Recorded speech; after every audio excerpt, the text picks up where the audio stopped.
I speak to a lot of newer agents who start out part-time and ultimately would like to be a full-time realtor. Well, today we're going to talk to an agent that did in a massive way. Stay tuned. This episode of Keeping It Real is brought to you by Real Geeks. How many homes are you going to sell this year? Do you have the right tools? Is your website turning soft leads into interested buyers? Are you spending money on leads that aren't converting? Well, Real Geeks is your solution. Find out why agents across the country choose Real Geeks as their technology partner. Real Geeks was created by an agent for agents. They pride themselves on delivering a sales and marketing solution so that you can easily generate more business. Their agent websites are fast and built for lead conversion with a smooth search experience for your visitors. Real Geeks also includes an easy-to-use agent CRM. So once a lead signs up on your website, you can track their interest and have great follow-up conversations. Real Geeks is loaded with a ton of marketing tools to nurture your leads and increase brand awareness. Visit realgeeks.com/keepingitrealpod and find out why realtors come to Real Geeks to generate more business. Again, visit realgeeks.com/keepingitrealpod. And now, on to our show.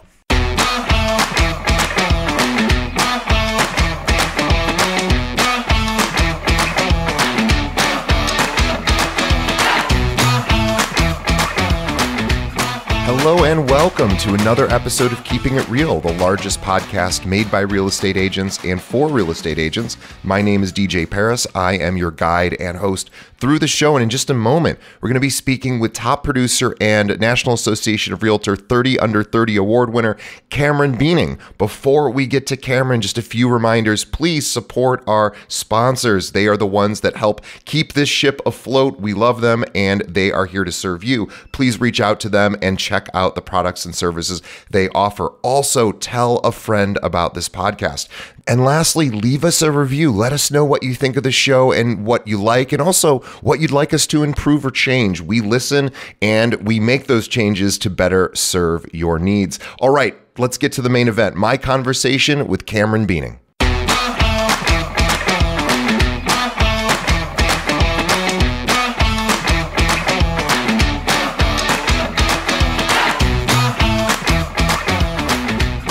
Today on the show, my guest is Cameron Buening. Let me tell you more about Cam. Now, Cam is a performer at heart. He actually studied musical theater at Anderson University in Indiana before making his way to Main Street, USA at Walt Disney World as a performer in parades and shows. And he jumped into real estate in 2019. He's been helping clients navigate their home adventures through education ever since. Cam was recently recognized as one of the National Association of Realtors class of 2023's 30 Under 30, which is a huge, huge honor. And the Indianapolis Realtors Foundations also awarded him the All-Star of the Year, also an incredible honor. He was awarded the Northside Mybor Realtors of the Year 2022, Denver Hut Rising Star 2021, and Rookie of the Year for his brokerage in 2020. Cam recently served as the assistant team leader of the KW Indy Metro North, helping to grow Keller Williams and mentor, get this, over 270 agents, which is crazy. Cam is a resident of Fishers, Indiana, with his husband, Tyson, and their two precious pups, Tucker and Kipper. Together, Cam and Tyson run a thriving real estate team that services all of Central Indiana.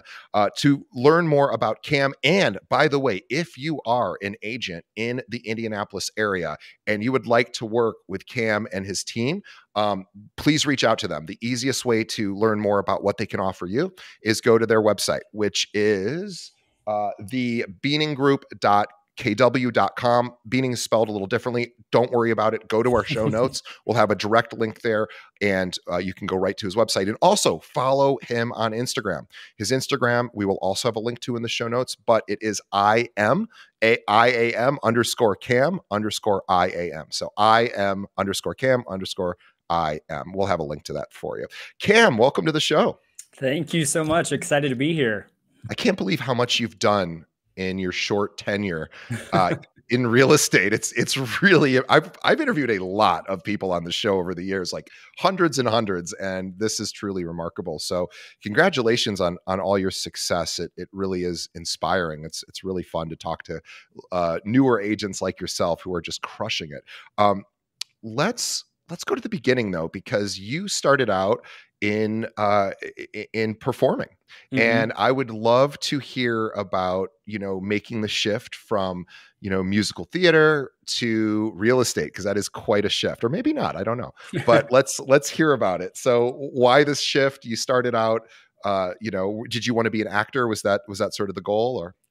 Yeah, so I studied music theater at Anderson University here in Anderson, Indiana. And I was really not sure exactly which direction I was going to go. I did some TV and film when I was in college as well. So, some people thought I was going to end up out in LA. I think pretty quickly I realized that Broadway was never really the route for me. But ultimately, after my senior year of college, ended up auditioning for Walt Disney World, and got cast as one of their performers down there, and spent a year at Disney performing in parades and shows and all four parks at all kinds of different resorts, did their Christmas parade, all kinds of stuff. And it was an incredible, incredible experience, especially for that time of my life.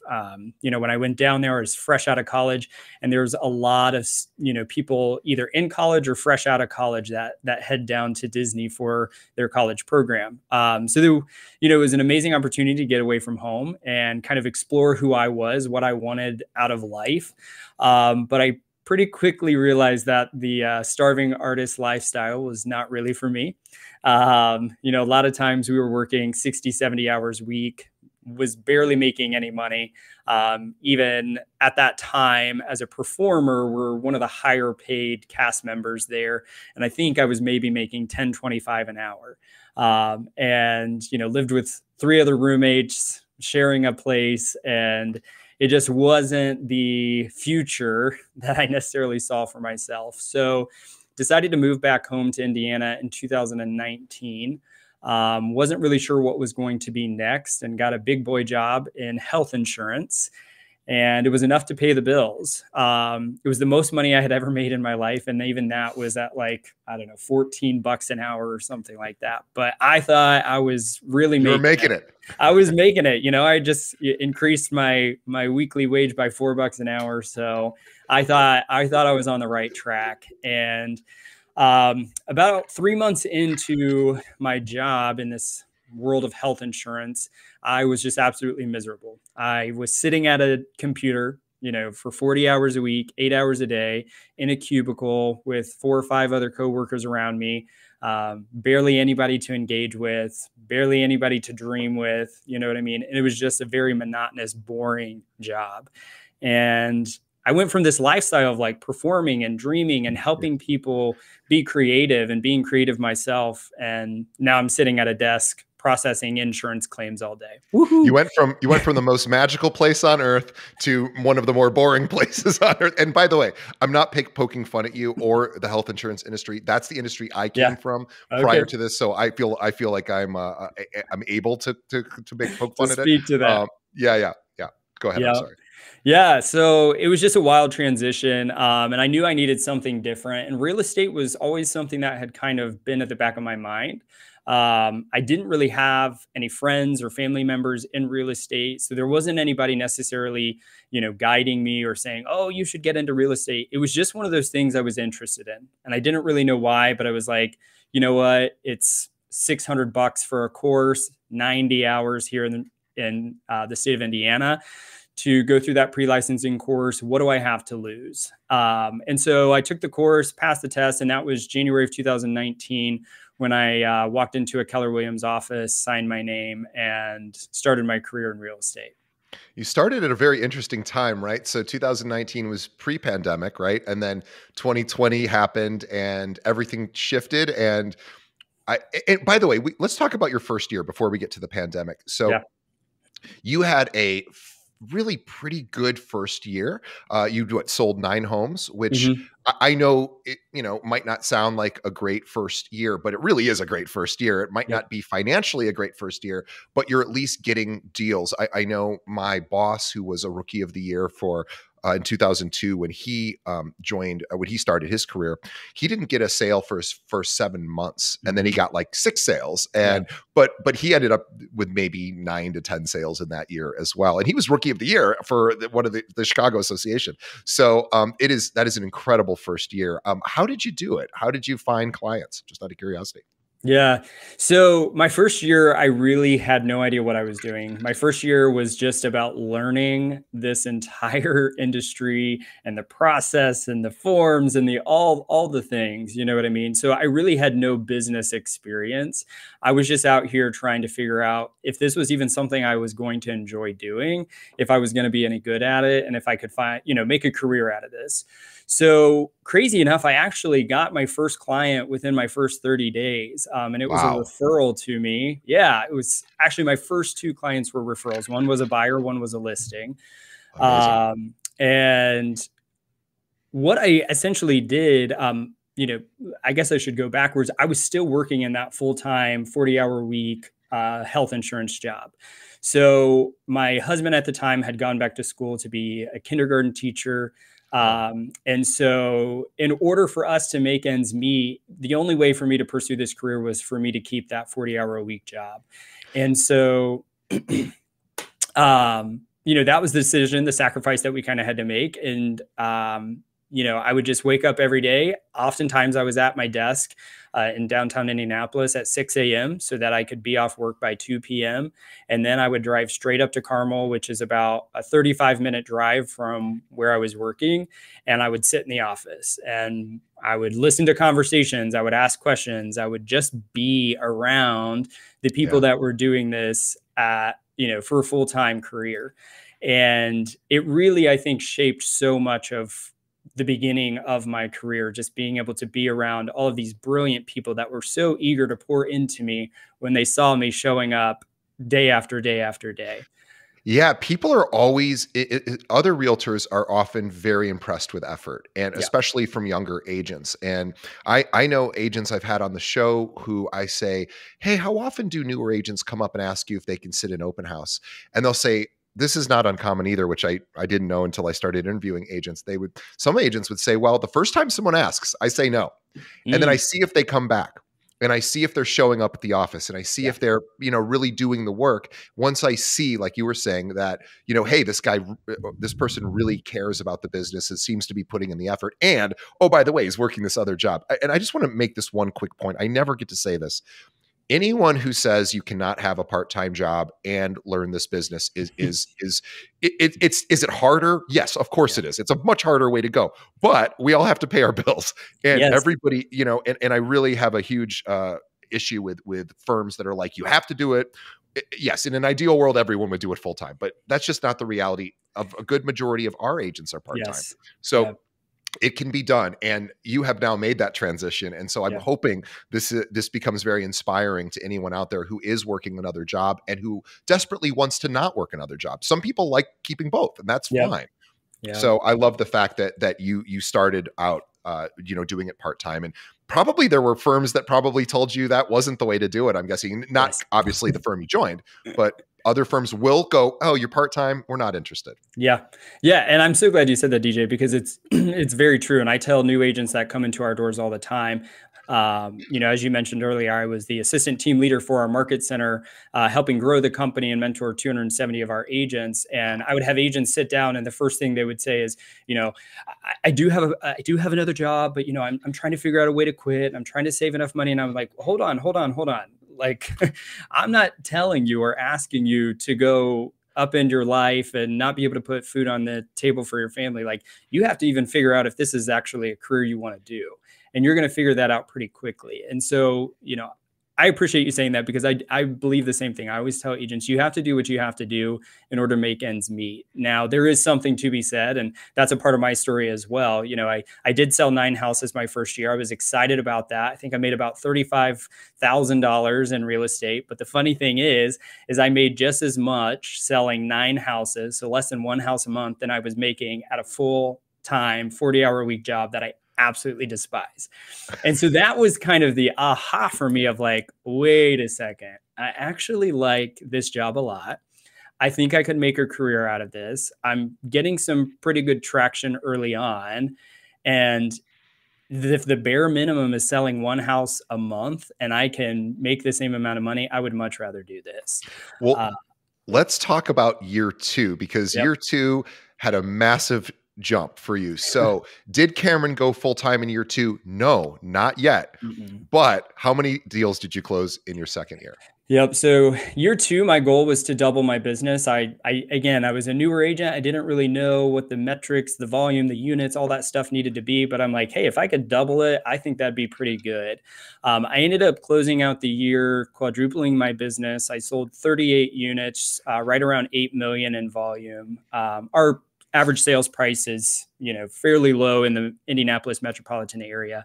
Right now it's around 250,000. So for some listeners that may be like, what?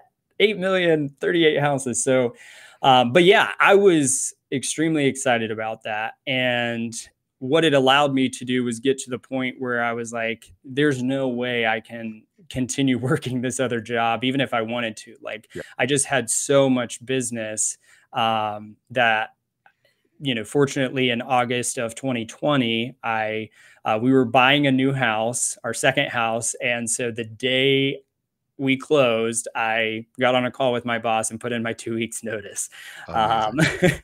Had to get out of that job as quickly as I could. So This is an incredible story because, yeah, so for the first 8 months of 2020, Cam did have that other job. And then that last quarter of that second year, he was like, all right, I cannot do both anymore. But but for the vast majority of that year, you had 2 full-time jobs. And that is really a testament to your work ethic. And I suspect that goes back to, you know, your dedication to theater and also specifically Disney, right? So Disney, I would imagine, and I've worked at companies like Disney, not Disney directly, but I worked for Anheuser-Busch. And what I learned from Anheuser-Busch at the time, they were the #1 beer company in the world, certainly in this country as well. And the precision and the perfection that they demanded, which sounds kind of funny because we don't typically think of Anheuser-Busch as being high-end stuff, but the way that they do their products, Walt Disney, same way, everything is absolutely, they have to create perfection as close as possible because that's what they're selling. And I imagine that probably instilled in you an amazing work ethic just because of how hard you were working for almost no pay when you were down there. Yeah. Yeah, absolutely. I mean, you know, just to speak to the Walt Disney World Company, even just the training that you go through, I mean, down to the finest details of, you know, when you're guiding somebody in a certain direction, either an open palm or 2 fingers, like everything has been thought out and has a reasoning behind it. And so you're right. You know, it really did. It was one of the best opportunities I've ever had in my life, you know, being the young age that I was when I went down there, and it shaped so much of who I was at that time of my life. And there's still so much of my time at Disney that shows up in our work and our team, things that I've brought into our business as well. So, yeah. And 2020 was also a crazy year to be able to do 38 sales as a junior broker. You're in your junior agent. You're in your second year. You're working another job. You don't totally know what you're doing yet, but you're doing well enough. And all of a sudden, you quadrupled your business. How did you quadruple your business? What do you attribute that to? Yeah, so there's actually a really key part of my story that happened in the first quarter of 2020. So before the pandemic even happened. So at the time, my husband and I, we were living in our first house that we bought. We were recently married just a couple of months. And like I said, he went back to school. So he left his full-time job. And we really only had my income plus, the income of real estate at that time coming in. And I remember sitting down, and it was sometime around January, February of 2020, and we were doing our biweekly budget. And every time we would do our budget, we would have to take $1,000 out of our savings account in order to pay our bills. And we were literally about 30 to 45 days away from completely wiping out our savings account and living paycheck to paycheck. And we sat there, tears running down our faces, like, what the heck are we going to do? I know Tyson couldn't, go get a job. He's got to be at school every day. And so it was like, all right, Cam, you got to do what you know how to do and go out there and just hit the ground running. And that's exactly what I did. And so really, when people ask me, how did you build your business? There's three things that I really kind of focused on. One of them was open houses. It's an easy answer for a lot of people, and yet a lot of people don't do them. Crazy number of people don't do it. Don't do it. Yeah, they don't believe in them. And especially if you're a new agent, I can't think of any other thing that you should be doing with your time. So I would do 2 to 3 open houses every single weekend. I was super proactive versus, rather than waiting for an agent to come and say, hey, I have a listing. Do you want to do an open house? Every Tuesday or Wednesday of that week, I would get on my company's, my office's listings, see what was new in the areas that I wanted to serve, and then what ones would show really well and what, ones that I thought a lot of people would come to. And I would reach out directly to those agents. Hey, can I, do an open house on 123 Main Street? And I would get 2 to 3 of them for that weekend. And then it was an opportunity for social media as well. So when you're at the house, leading up to it and all of that. And so what I think it ended up doing, a lot of people talk about capturing market share, meaning like, you're in a neighborhood or an area and you sell more homes than anybody else in that area. What I was really trying to attempt, and it's talked about this in the MREA book, the Millionaire Real Estate Agent book by Gary Keller, is, capturing mind share. Yeah. And that is, to me, every person knows, 5, 7 realtors out there. And when somebody thinks of real estate at that point in my career, where do I fit? Am I number 5? And how can I, slowly work my way up to that number 1 spot? And part of that was, making it appear as though I was a lot more successful in real estate than I was in the very beginning. So sure. My sphere, the people following me on social media and all of that, they didn't know that those weren't my listings, but they see me get into this career and I'm posting 2 to 3 listings every single week. They're like, dang, Cam is crushing it. He's doing something. I mean? Yeah. He's doing something, and it just really starts to build your validity. And I think because of the open houses, getting people in through the door, it also built my confidence about talking this whole world and lingo of real estate. People are going to ask you questions right there on the spot that you hopefully have researched. And if you, didn't, it gives you an opportunity to follow up with them. So it really built my confidence and understanding of homes in different areas and things like that. And then the third thing I did was first-time home buyer seminars. So I hosted my first first-time home buyer seminar within about 60 days of getting into the industry. I really had no idea what I was doing. I, had bought one house myself. I was in the process of helping some of my first clients, but, I didn't have 100 transactions under my belt to be able to talk about all kinds of different experiences. But I knew if I didn't host one of these or I didn't talk about what I know in real estate, then I wasn't going to help anybody. And so I figured, anybody coming in the door, I probably know a little bit more than they do if they're trying to buy their first house. So I think I'll be able to help them. And I think my first one, I had 6 or 7 people come to them, and I just started doing them every quarter. So between those 3 things, that's really, open houses, social media, and first-time homebuyer seminars. That's really what I think helped propel me forward and go from selling 9 houses my first year to 38 my next year, because people started seeing me as that realtor of choice and trusting me. It's really smart too, because people do, check social media usually daily. And when they can see that somebody is consistently doing something in real estate, it just, it's just marketing 101, what we call immersion. They just start to see you as that over time, and that repetition eventually starts to move you up potentially, because it's not, oh, he's not just a realtor. Look at all this cool stuff he's doing. He's clearly in the business. Yep. And that to me is super impressive. I had a question about the first time homebuyer seminars. Were you doing those virtually or in person? So pre-COVID, I was doing them in person. Once COVID happened, we actually went to host one once the world started opening back up. And we went to host one and gave an opportunity for people to be in person or via Zoom, and they could choose. And we asked them to let us know ahead of time which one. And every single person ended up selecting via Zoom. And we had 15 people on that one. And so we ended up canceling the in-person option and have done them via Zoom ever since. Yeah. We've all gotten conditioned, and Yeah. it is fun to do in-person events, of course, but it's certainly a lot more to put together and just a lot more to coordinate. And when you were doing your first home buyer seminars, were you also partnering with lenders or other partners that could help promote it for you, or provide some, information that they could share during the presentation? Yes, absolutely. So every first time homebuyer seminar we've done, we always partner with one of our lenders, and we really go in on that together. We have a, at this point, nice presentation where I'll introduce, the lender and let them kind of take it from there, because my belief is that the most important first step of the home buying process is getting pre-approved.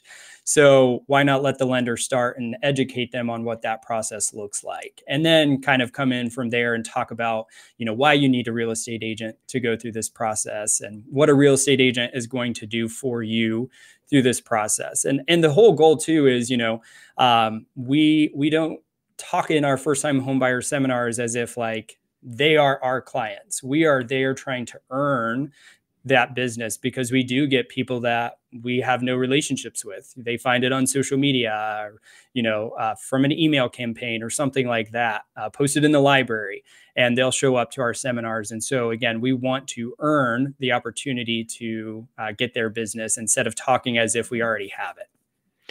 Yeah, I think that's a really, really good point. Is we are here to earn the business, and we're doing that by providing value and demonstrating value, so that, I've always heard, if you have to and different schools of thoughts on this. I'm just, one school of thought is, if you have to ask for the business, maybe you didn't project your value well enough. And again, that's not going to always be true, but something, very successful financial advisor once told me, if you're talking to somebody and they don't say, how do I sign up with you as a financial advisor, you probably missed something, as Yeah. opposed to saying, well, are you ready to sign up with me?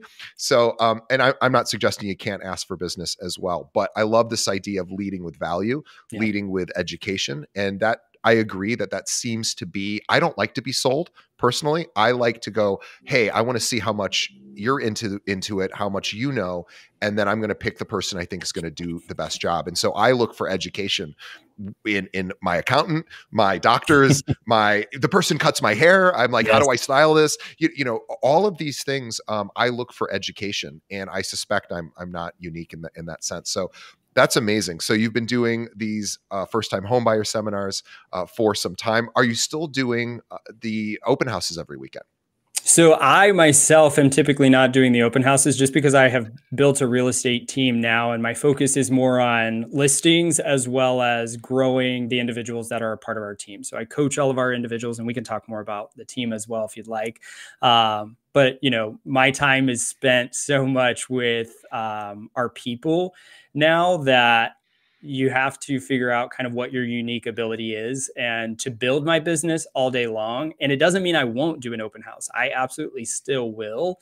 It's just not where I'm typically serving my weekends. Sure.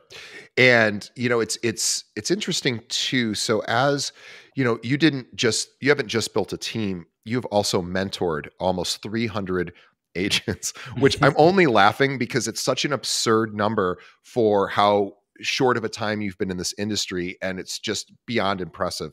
So you have really, really helped a lot of newer agents or agents that were struggling. And I'm curious, you already mentioned your sort of 3-tiered approach, which is, social media, open houses, and I forgot what and first time home buyer seminars. Mhm. Are those typically how you would coach a newer agent today? Somebody who No, okay, he's shaking his head. So what would you Nope. say to an agent who's starting today? I want to hear it. Yeah. So, I think the funny thing is when I speak at panels or at events or things like that, people always want to know, Cam, what did you do to build your business? And they think that if I tell them the secret sauce, they're going to turn around and do it, and it's going to work exactly the same way for Right. them. And Yeah. that couldn't be further from the truth. And so what I always tell people is you have to figure out what works for you. If I tell you to go do an open house and you want to claw your eyes out, then open houses probably aren't going to be your thing. If somebody tells me to go door knocking, I'm going to run and hide.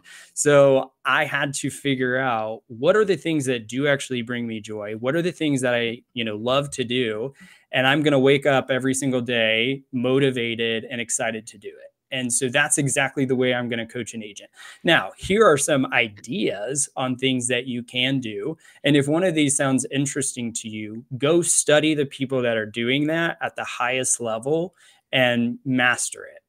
And what I talk with a lot of new agents about, I think one of the pitfalls new agents have, and maybe even some experienced agents as well, is everybody's out here trying to be the master of everything. And we're all out here digging these, 100 foot wells versus going out and digging 1,000 foot well and digging it deeper and better than anyone else out there. And so what I mean by that is, if you're going to do open houses and you say this is the thing that I'm going to give a shot, you can't do two, nobody shows up and you say, well, open houses stink, I'm never doing them again.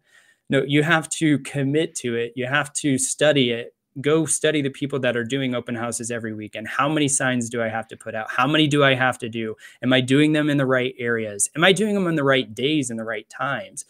Because the reality is there are teams and agents all across the country that produce millions and millions and millions of dollars in revenue every single year from open houses. And so you've got to go out, and when I coach new agents, it's really figure out what your 3 pillars are going to be and go focus on those. Yeah, hyper focus, and also, geographically, I'm also a big fan of, you're in a major area. You have metropolitan Indiana, you've got or Indianapolis, you've got the suburbs like Yep. Carmel. Carmel. No, Carmel. Yeah, I always forget Carmel. California, Carmel, and Carmel in Indianapolis. Which, by the way, I've been to Carmel, Indiana. Yeah. That's where like all the really good schools are, I think, from what I understand. And Yep. it's a really great suburb. There used to be RCA, the old electronics company, used to be out there. Anyway, a million years ago. But that is neither here nor there. But yes, but the idea of specializing, I think, is really, really important. And I think you're right too. You got to do what you enjoy because you're going to be doing a lot of it, right? Yeah. So whatever it is that you're selecting as your marketing or your business development or client acquisition sort of tasks, you better enjoy that to some extent because. And the other thing too, because you just said something that was really quite profound, and I want to just not discredit it at all because you're absolutely right. But I wanted to add something onto it. So it's funny because I was thinking about myself as you were talking about this. So I've done this podcast for, I think, 6 years now. And I would love to tell you that I am the best podcaster in the real estate space. That's not true. So I'm not going to say that. I don't think I am. But I have a pretty big following. And I wouldn't say it's because I'm so good. It's just because I've been doing this consistently for 6 years. So we're one of the most listened to shows. Maybe I have some sort of natural ability at it. Maybe I've gotten better over the years. I'm sure that's true. But here's what I haven't done, which is what I should be doing, which is what Cam just said.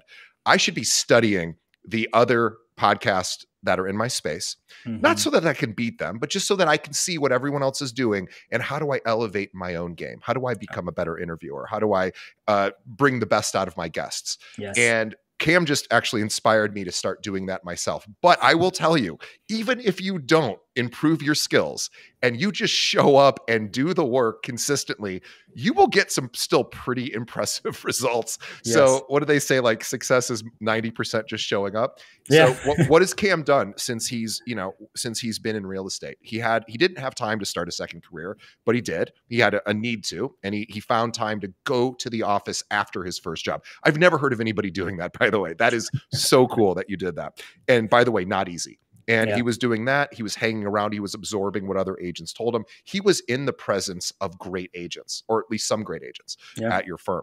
And he just, got a lot of opportunities just from being around. And he's like, I'm going to do open houses every single weekend. Of course, you got better at them as you went along. And also you were studying to, how do I make these the most effective and efficient ways? And you like doing them. Yeah. So it really is this magic combination of you should like what you're doing because you're going to do a lot of it. So pick something you enjoy.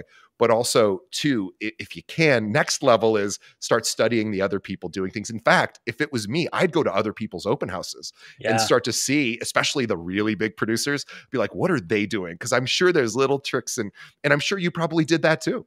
Oh yeah. Yeah. What to do and also what not to do. I remember going into open houses and nobody would greet me. There's an agent just sitting there at a table and I'm like, are we going to engage at all? And they don't know you're a realtor, maybe even at that No, point. they have no idea. I mean, there's still people. I'm pretty involved in our industry at this point, but there's still a ton of people that don't know who I am. So I could walk into somebody's open house today to study or, to see what's going on. And yeah, I mean, there's so many open houses I went into that nobody would engage with me. There was nothing I filled out for them to capture my information. You know what I mean? So definitely study people and make sure you're studying the right people, and also, be aware of what you don't want to do. Yeah. Yeah. And you only will know that after trying as many options as possible. And so you talked about if you were coaching a new person today, you would probably suggest for them to try a number of different activities, business development activities, also learning. Oh, let's talk about learning the market. Mm-hmm. How do you approach mastering your market? Because it's one thing to get clients, and I think we've given some great advice there, but also then you have to take great care of them and you have to know what you're doing. So how are you mastering your market, and what advice do you have for agents to start to develop that mastery? Yeah. So we are very numbers oriented on our team. We track a lot of things, and that did not just happen one day. You know what I mean? I didn't just wake up and I'm like, oh, these are all the things I'm going to track. I have all this experience. I always tell people, like, I come from dancing on Main Street, USA. I did not have any background in business or business experience. I was a server for most of my life as well. You know what I mean? So everything I have learned has been because I've put myself in front of people that are doing all of this 10 times better than I am doing. And I'm sitting there front row, ready to learn, taking notes, asking questions. So you got to be willing to do that. But every single week in our team, we track the market numbers. So basically the two main markets we service, Marion County, which would be where Indianapolis would reside, as well as Hamilton County, which is where I live, our office is. It's one of the, consistently ranked one of the #1 counties all across the United States, Carmel, Fishers, all that good stuff. And we track everything on there, from how many new listings hit the market, how many sold, how many pended, how many expireds, what's the median sales price, all of that kind of stuff. And we look at that data every single week because it helps us better understand what's going on in the market. And it helps us look at trends. So when things are going up and going down and things like that, is this some freak thing that's happening because interest rates went up or down a whole percentage? Or is this cyclical? This happens consistently. Or is this the result of a global pandemic? All of these things, by tracking that consistently and looking at it every single week, we can better educate our clients as well on, hey, this is actually a great time to sell because based off this time last year, there was low inventory and a high number of homes that were pending. That shows us that, there's going to be a lot of not as much competition out there for you and more people looking at your home. So we really track and look at all of those market statistics on a weekly basis as a team and have conversations around it with our team too, so that our team can go out there with our buyers and sellers and have those conversations as well. Curious about how you and the team are handling the low inventory sort of issue that pretty much every major market is facing right Yeah, now. So is that a thing in your current market, and how are extremely. you help coaching your team on how to still thrive or survive during time when there's less opportunity? Yeah. So, I mean, I guess to the benefit of the time I got into this industry in January of 2019, and then going into COVID, pretty much the entire business I've ever known has been low inventory. You know what I mean? So it's not like I'm having to pivot my strategies or anything. It has always been having to be really creative on helping my clients find properties. And a lot of times that might be off market properties as well. So we have conversations around that as well. If an agent on our team is saying, oh, I've been working with Susie for 2 months and I just can't find anything, we're constantly losing offers.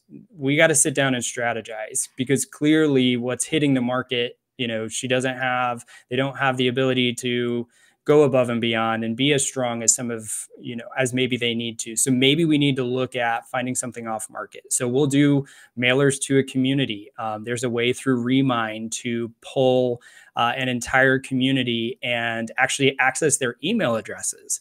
Most people are just going to send mailers, but you can actually access people's email addresses, and you can send information about open houses. You can send information to them. Hey, I have a client that's looking for these specific, 3-2 in Hamilton County. Are you interested in selling? Those kind of things. So you just have to be willing to do things that no other agent is willing to do. And if you sit back and just wait for the houses to hit the market, well, you're going to be out there in the long line waiting to get in like everybody else is. Yeah, I agree. So I was just looking up while you were talking there on what the current interest rate is as of today for a 30-year fixed.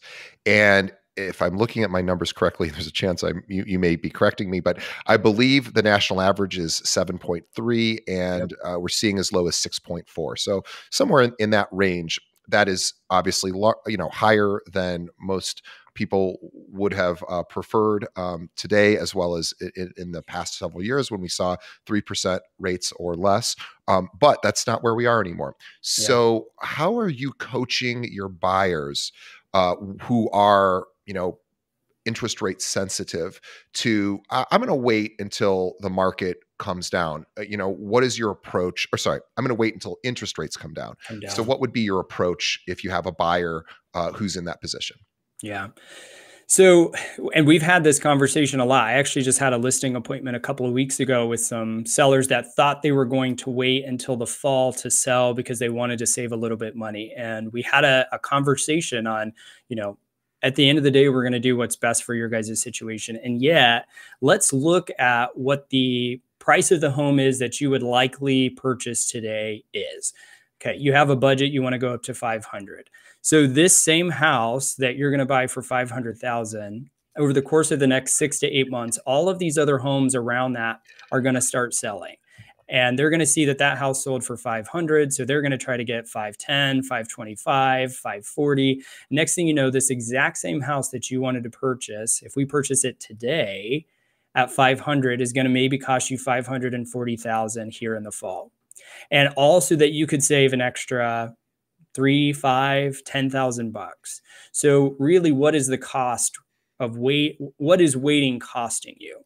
And when it comes to the situation of interest rates, the reality is interest rates just are what they are right now. We've been hearing, and I know you feel this too. I mean, we've been hearing for over a year that interest rates are coming down, and we were told this year that we've got several interest rate drops coming, and they actually ended up going up. Right. They came down and they jumped right back up. And so if everybody's just going to sit around and wait for interest rates to drop, I mean, you could be waiting 2 or 3 years before they get to a point of what, they might feel comfortable. So what I tell people is if you can afford the payment now, the only thing that's going to happen, I hope, the only thing that's going to happen over the course of the next couple of years is interest rates do come down. You're able to refinance, and you're going to be able to cut a good chunk of money off of your monthly payment every single month. But make sure you can afford the payment and feel comfortable with that payment now.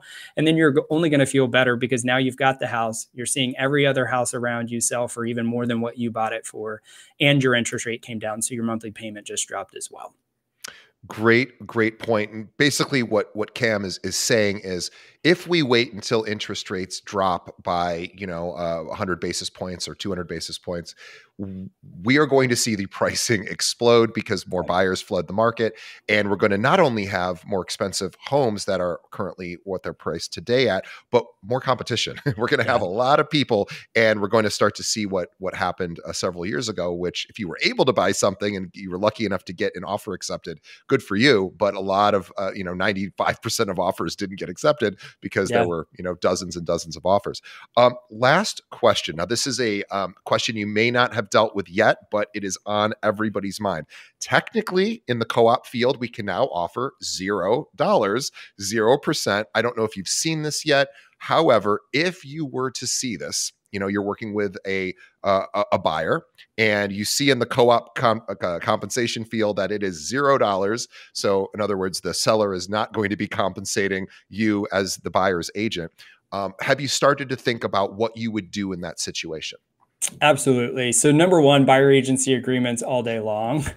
I've been using them since I got into this industry and just always have. So for me, it's not something I've ever shied away from conversations around the value that I, as an agent, provide to our clients. We, in our market currently, have not necessarily seen any of the $0, zero commission, things like that yet. And yet who's to know when they will hit, the Midwest. They will at some point. Yes. Yeah. The Midwest is oftentimes one of the last to see some of these things trickle in. But yeah, absolutely. And we're having conversations not only with our team, but with our brokerage as well on how to make sure we're preparing our agents on how to have these conversations. And it's really about just, explaining your value. And if you can't explain your value to your client, well, then you're going to have a hard time, when it comes to having that conversation. And I hope more and more agents, in fact, there's actually a bill going through the state house in Indiana that would make it law, put it into law and really leave it up to the brokerages more so. But if that doesn't pass, then the Indiana Association of Realtors has already, requested that IAR make it a requirement. So regardless of whether you feel comfortable with it now or not, it's going to be something, at least in our state, that people are going to be required to start having conversations around. And what's always interested in me is we require listing contracts when it comes to sell a home. Right. Why in the world do we shy away from, signing and establishing our working relationship with somebody? Well, it is a tricky conversation to work with buyers and say, hey, just in case this were to happen, we have to figure out a way to compensate me. Here's a couple of ideas. And maybe that buyer comes out of pocket, or maybe you try to negotiate with the seller to afford you some sort of commission, or whatever. There's a million different ways to do it. And I hope that there will be service providers that sort of come to the rescue of a buyer. And, maybe it's a separate mortgage with its own interest rate just for the commission. Who knows? Something will get figured out, but it's important to sort of have an answer for that today, as opposed to, well, what if, or not opposed to, if that were to happen, here's how I will be compensated by you, Mr. or Mrs. Buyer.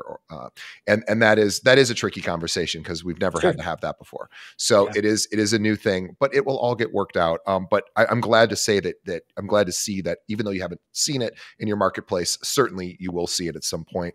And hopefully it won't become the norm, but time will tell. But I love the fact that you have devoted so much of your success to either being educated yourself or educating your customers and clients. You're doing it through, market, through education around, first-time home buying. You're doing it through open houses and really just immersing yourself in the business. And we're wrapping up now.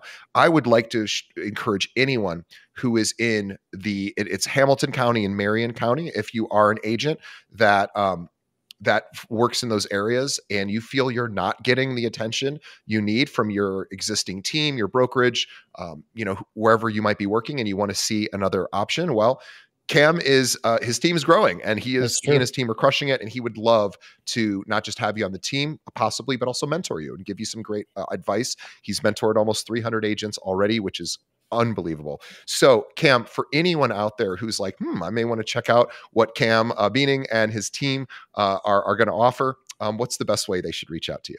Yep, you can follow us on social media. So mine, again, on Instagram is I am Cam I am. That's usually the best place to get a hold of me. I've almost maxed out on Facebook, so please don't friend request me because I probably won't. He might not friend you back. I might not accept it because I'm down to just a handful more. So, but yeah, Instagram is going to be the easiest way to find me, and you can give me a follow, direct message me. And if you have interest and further conversations about joining a team, our brokerage or our team, I'm more than happy and would be honored to chat with you. And not only that, Cam will also let you know if you're not a good fit for what he's looking for. Yes. And I mean that in a very positive way. He may even direct you, hey, I know this other firm that would be perfect for you. Cam is just a really generous, lovely person. So please reach out to him. He'll point you in the right direction, whether it's to his team or even elsewhere. And he's a 30 under 30 nominee or award winner. So this is something the National Association of Realtors does every single year. And they basically look for the 30 best and brightest who are new or under 30 years old and essentially new to the business. And you have obviously caught their eye. I'm actually heading over to the National Association of Realtors the minute after I leave here cool. Because the Chicago Association is in the same building. But if I run into any National Association people who are part of the 30 under 30 committee, I'm going to be like, I just talked to Cam and they'll probably say, oh, that guy's great. But anyway, so please, guys, reach out to him. And by the way, if you are a realtor in another part of the country and you have clients that are moving to Indianapolis or the suburbs of Indy, talk to Cam and his team. They are the kings of the metro area and places like Carmel and the other surrounding suburbs. Please consider him as an agent to refer to. And guess what? A lot of Cam's clients, when they retire, they're probably going somewhere south, somewhere warm. Yeah. So he is going to, in fact, you may even have a license in Florida or something someday too. One day. Yeah. So definitely reach out to him. It'd be a great partnership, and maybe you guys can pass some referrals back and forth. All right, Cam, thank you so much. Cam Buening, everyone. He and we didn't mention your husband is also on your team, and you guys run this team together. So you and Tyson are this powerhouse team. Is he also still teaching, or is he doing this full time? Or nope. Yeah. So he left teaching in 2021 and came and joined me on the dark side of real estate. And we've been running it together ever since. He is our director of ops, and so he wants nothing to do with sales, and that's why it works for us. We just stay stay out of each other's lanes. Very, very smart. And when it's two committed people working together, you have to have that figured out, and you guys have that figured out. So congratulations. Not an easy thing for a married couple to do, but you guys are doing it, and obviously it's working. So Cam, on behalf of everyone on our show, listening to our show, please, we thank you. You're an incredible young man. I don't want to say young man. Makes you sound like you're a teenager. You're an incredible man in his 20s who is really crushing it in real estate. We're so honored to have you on the show. So thank you on behalf of the audience. On behalf of Cam and myself, thank you to the audience for making it to the end of the episode. Please tell a friend. Please share this with another agent, in maybe a newer agent, somebody who's newer and struggling. And if you're newer right now, you're probably struggling a little bit. So share this with someone else in your office. It may just give them the motivation or some strategies to actually move forward. Cam gave some really specific examples of what to do if he were new. And also, so on behalf of everyone, thank you. We thank Cam, and tell a friend, and also leave us a review. Let us know what you think of the show, whatever podcast app or social platform you might be listening to us on. Or watching us on, please let us know what you think of the show. It really helps us improve so we can continue to better serve you, and also support our sponsors. We love our sponsors, and they are the ones that keep the whole ship afloat. So thank you so much to everybody. And Cam, we will see you continue to watch your star rise, and then also want to also remind everyone that we do several episodes of these a week. So we are also, one last thing I'll mention, we are starting again to do short form video clips. So we finally got a system in place. So we're going to be posting several short form video clips per day on all the different social channels. So just search for the Keeping It Real podcast. You'll find us, hit that subscribe button, and we'll start serving up content, not just twice a week, but literally like twice a day with these short form clips, which we will have many of those for today's episode as well. So watch out for that. All right, Cam, thank you so much. We will see everybody on the next episode. Thanks, Cam. Thank you.